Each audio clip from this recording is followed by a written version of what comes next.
ஆண்டவன் நீ ஏன் எடுக்காம எப்படி வச்சிருக்கான்னு தெரியல. எங்க அம்மாவுக்கு ஒரு கை கால் வழங்காது. அப்போ நான் கன்னத்துல தட்டி விட்டு அப்படிலாம் சொல்லாதீங்கம்மா, நீங்க எப்பவுமே என் கூட இருக்கணும், நான் பாத்துக்குவேன் அப்படி சொல்லி சொல்லுவேன். அப்போ அவங்க திருப்பி என் கையை தட்டிட்டு நான் எப்பவுமே உன் கூட தான் நான் இருப்பேன் அப்படின்னு சொன்னாங்க. சொல்லி முடிச்சு ஒரு ஜஸ்ட் ஒரு கால் மணி நேரத்துல அவங்களுக்கு திருப்பி மறுபடியும் வலிப்பு வந்துருச்சு. அன்னைக்கு ஹாஸ்பிட்டல்ல கொண்டு சேர்த்தோம். உயிர் போக போக அவங்களோட பிடி என் கையை விட்டு அப்படி கொஞ்சம் கொஞ்சமா நகலுது. மத்தியானம் சொல்லியிருக்காங்க, சாயந்தரம் இறந்துட்டாங்க. அதுக்கு அப்புறம் தான் என் சம்சாரம் கன்சீவ் ஆனது. கன்சீவ் ஆகி 40வது நாள் கன்சீவ் ஆகி டேட் தெரிஞ்சது. அன்னைக்கே நான் பேர் வச்சேன் என் பொண்ணுக்கு. ஏன்னா சொல்லிட்டு செத்தது எங்க அம்மா. எனக்கு அப்ப நான் மதுரையில ஒரு பாத்திர கடையில வேலை பார்த்தேன். 1250 ரூபாய் சம்பளம். எனக்கு பெண் பிள்ளை பிறந்திருக்குன்னு எனக்கு நியூஸ் வந்தது. உலகத்திலேயே அந்த மாதிரி ஒரு சந்தோஷம் இன்னைக்கு வரைக்கும் நான் அடையல. அன்னைக்கு மாதிரி ஒரு சந்தோஷம் இன்னைக்கு வரைக்கும் நான் அடையல. அந்த மாதிரி ஒரு சந்தோஷம் அன்னைக்கு தகவல் தெரிஞ்சு ஹாஸ்பிட்டல் போனேன்.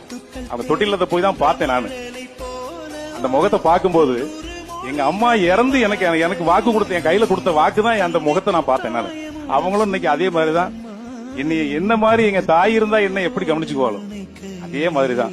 நான் வீட்டுக்கு வந்தா அப்பா எனக்கு உடனே சாப்பாடு வரும். லேசா இருமிட்டா போதும் எனக்கு தண்ணி வந்துடும். கைகால் நைட் ஆனா நான் படுத்துட்டேன்னா எனக்கு கைகால் அமுக்கி விடுவாங்க. ஏதாவது லேசா இருமல் கோல்டுனா போதும் உடனே மாத்திரை பிச்சு எடுத்து கொடுக்கறதுல இருந்து. அதாவது பிள்ளை அப்பா கிட்ட பேசுறதுனால சம்சாரத்துக்கு கோவம் வரும்னு சொல்லுவாங்க. அது எங்க வீட்டுல அடிக்கடி நடக்கும்.